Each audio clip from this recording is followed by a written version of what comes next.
I'd like to invite the first submitter, which is Nesredin Gerard from the Zebra Alliance, I think is speaking. Hi. So if you would come forward, please.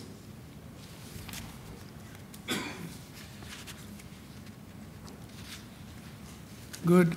And if you, thanks very much. Could you please state your name and the organisation you're representing?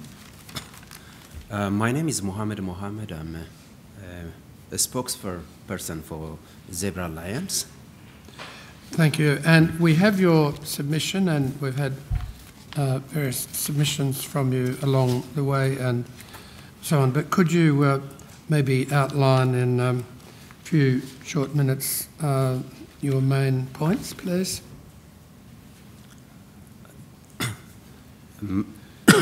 As a member of the Zebra Alliance, we are very supportive of the inquiry at the first place. And this inquiry has been long overdue, and we are more than happy that it has taken in the right direction. And normally when the inquiry conducts, people will write down a letter and submit it to the department. But this inquiry has taken a very each and every step, and not to leave any stone unturned and to get it right. And I'm more than happy. I'm glad that we have been given this chance again for the third time to meet you and to clarify where we stand in this regard. And I think we got about 6 pointers, which is a concern to us. The first thing is that we support of the share ride idea. That is, maxis are bigger and bigger capacities to carry more passengers, and we recommend that maxis should be a pilot for this program. And there is an assumption that maxis are a bit, so there's people saying this, it's only bigger for me or expensive. And I think we need to, maxis, if we are becoming a pilot for this program, maxis would be easier, accessible, and affordable to transport from one point to the other. And it will take a burden from the public transport as well. And the second thing is we are in support of the network system.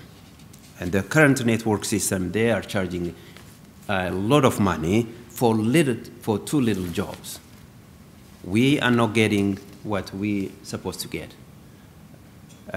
Even as a wheelchair, which we originally went into, we are not getting enough wheelchair from the networks providers.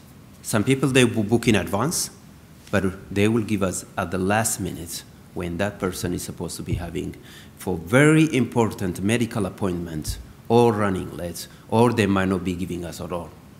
So when we come to this job, we thought that's plenty of job, but we understood that many of the jobs has been taken by private contractors, and also the network system is not providing what they're supposed to do.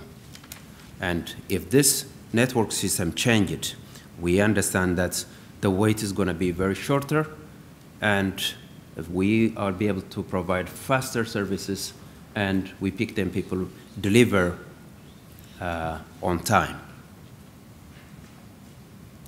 The third point is an insurance.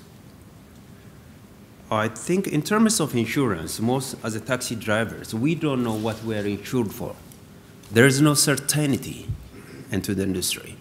And with the only time we know what we are covered or not is when we get involved in accidents.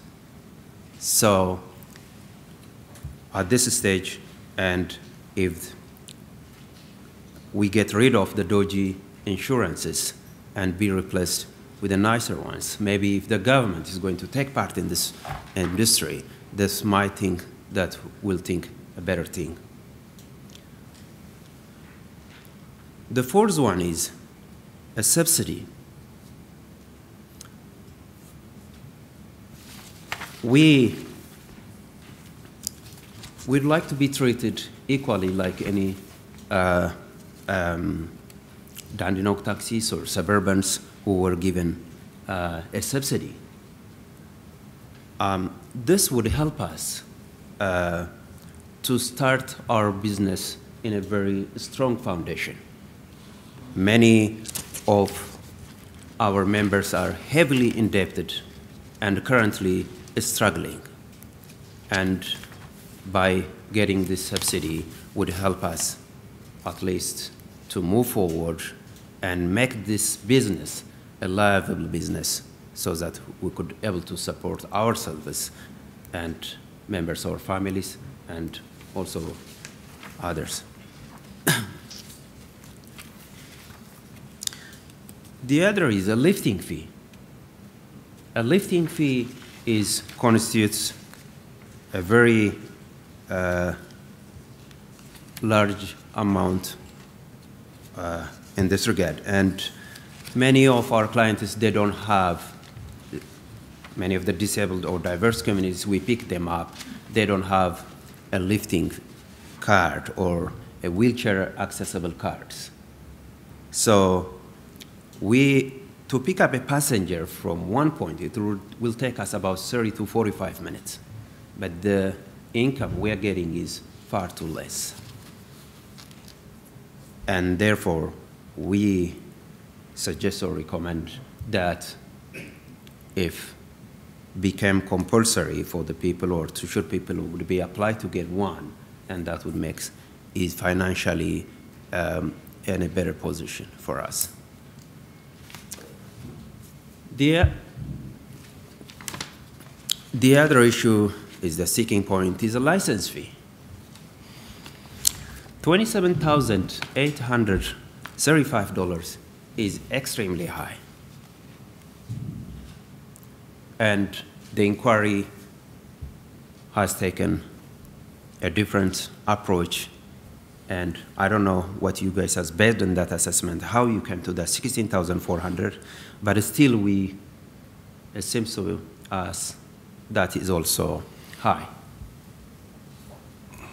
And we have recommended, as per in the New South Wales, to bring in line in New South Wales, that the $1,000 is, that's what we have recommended. If the inquiry thinks this is too low, and I want to propose another one as well. I want to propose $100 per week in installments. So that would bring about $5,200. That would help us financially. That would help us to stand in our 2 feet and move the business on.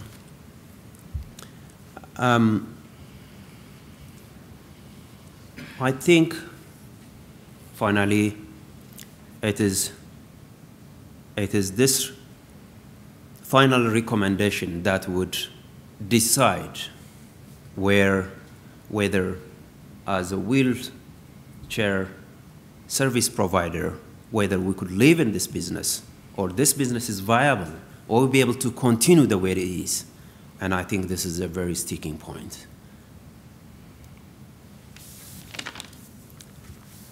Some members of the community, members of the Zebra Alliance, have said to me, we would be given a chance like advertising and sort of, we have got a bigger space in the maxis, we generate business, and I don't think that is something I'm concerned with. I think I would stop here, and if there is any question, I'm more than happy to take Mr. Gerard. Thank you. Okay, thank you. Just wonder if there's how you respond to the question, well, you made a bid for the licenses and, you know, maybe you should have bid lower or whatever, and, you know, did your members factor in the impact of the additional licenses into your bid price and that kind of thing? So, have you got any comments on that?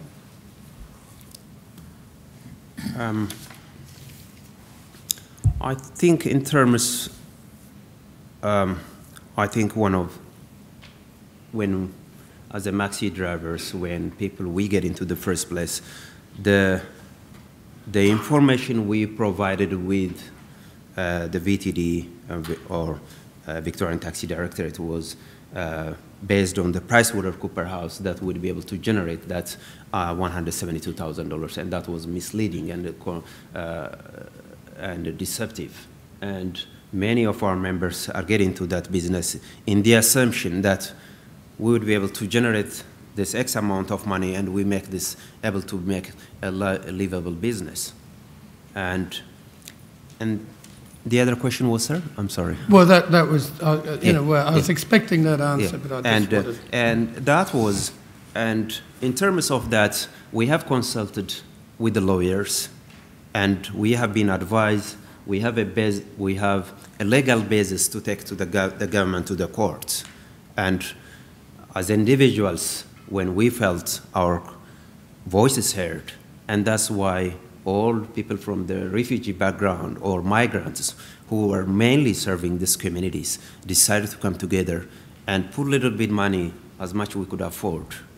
And so we decided to come together and established a member of Zebra Alliance, and which after the end of this inquiry or at this stage, we have been consulted and we have been advised, and also there are very conscientious lawyers who are willingly to help us, even though we are financially struggling, and I do support them, those lawyers who are really spending their time and trying to help us for free. And I think that we are heading that direction in this regard. Yep, okay. Excuse me. Just a little bit related to that, I suppose you mentioned about the network system, and you said, I think that you weren't being provided with what you were supposed to be. You were paying a lot of money for few jobs, and getting late-minute bookings and so on. I just wonder, I mean, is it clear, does the network give you any indication of what services it's meant to be providing to you when you link up with a network? I know it's compulsory to join a network, but it sort of suggests that you had an expectation of what they would provide and that they're not providing that. So where did that come from? I'm glad that you have mentioned that it is compulsory in the first place, and the other issue is that their expectation is that whenever people are booking without any delay or inconvenience to the service users, that would pass to the service providers. What we have seen is a disconnection between those people who are taking from the network service and those people who wanted to use the service and the service providers. There is no connection, and the link has been broken down. And I think this is what we have observed. And currently, there is a lady at the time, one time I went to her and picked her up, and she yelled to me, "Why are you coming now?" I said, "What have I done wrong?" And she said, "I booked yesterday to go to my medical appointment. But actually, I was given about 5 minutes in that time. The lady was running late for her special appointment for medical treatment. And so we haven't seen those people are seriously taking the job and passing to the service users or service providers. And so this has created a bigger monopoly where nobody has got a say, and that they know that it's compulsory, that we have to pay them X amount, $600 for this or $500. And at the end of the day, at the end of the month, which we are not getting a bill at all. We pay the money. There is no bill in my bill in every month. There is no say that for network that I have paid this $600 or $500 at all. So I think that is where things went wrong. So we've heard stories, some drivers believe they've been discriminated against by networks, that networks favour certain drivers above others, whether it's because there's allegations that there are links, ownership links or whatever. Do you feel there's any of that affecting your members? I think it is clearly that the network service providers is also parallel. They have got their own costs. They are running the business. There is a big conflict of interest in this regard. in one hand, they are trying to pass the bookings as soon as they go to the drivers. And also, yes, it is true. Most of my members has raised this matter clearly, that they have got someone to favor. And because they're in the business as well, that by itself is a conflict of interest. They're not only providing the network service providers, they also part and parcel, they're also running the business. So there's conflict of interest, and this issue has been clearly raised by members of the Zebra Alliance and other conventional taxi drivers who are complaining they're not getting a job at all.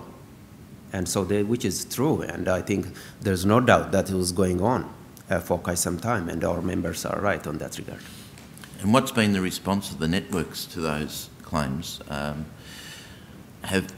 For another thing, for example, we've heard is that some people have proposed that networks should charge fees on the basis of the bookings that they provide. Have you raised that sort of issue with the network?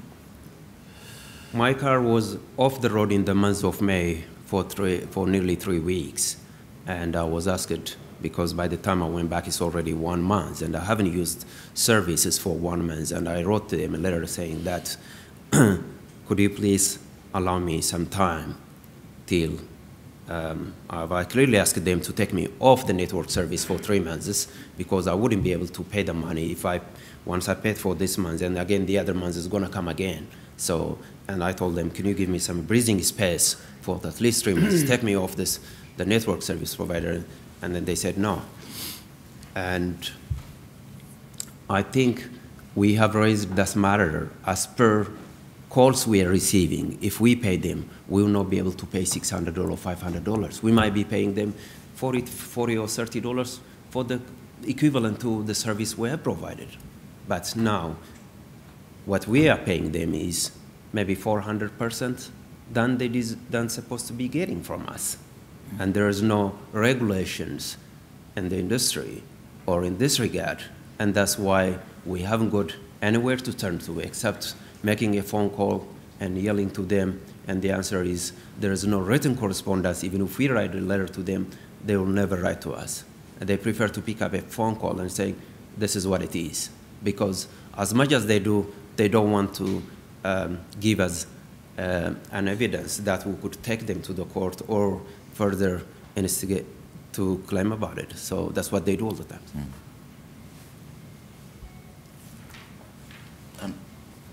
You mentioned about share rides, and you were supportive, I think, of share rides. And we've heard of a proposal that's floating around to provide night ride service in the city, a share ride proposal. Have your members been approached about that, to participate in such a thing?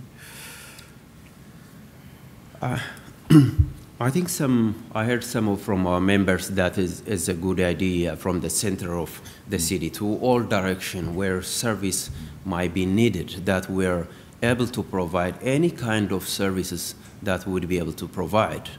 And we haven't seen any specific person who came to us saying that if you could provide this, but we have already discussed as the members that should any issues arise in this regard, we are the first one to raise our hands and say yes to this proposal.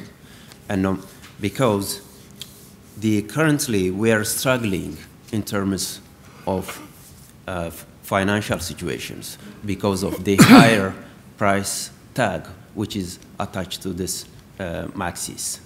And so anything that would alleviate the problem, we are ready to take in that part. So the reason we are supportive of the share ride is that will take the assumption that Maxis are expensive, unaffordable, and by taking this, by coming into the share ride, the Maxi ride is going to be very affordable even for lower socioeconomic classes who could think that if we take from this point to this point $2, we don't mind, and that is going to make us accessible to everyone, affordable. We better to be able to provide a better service.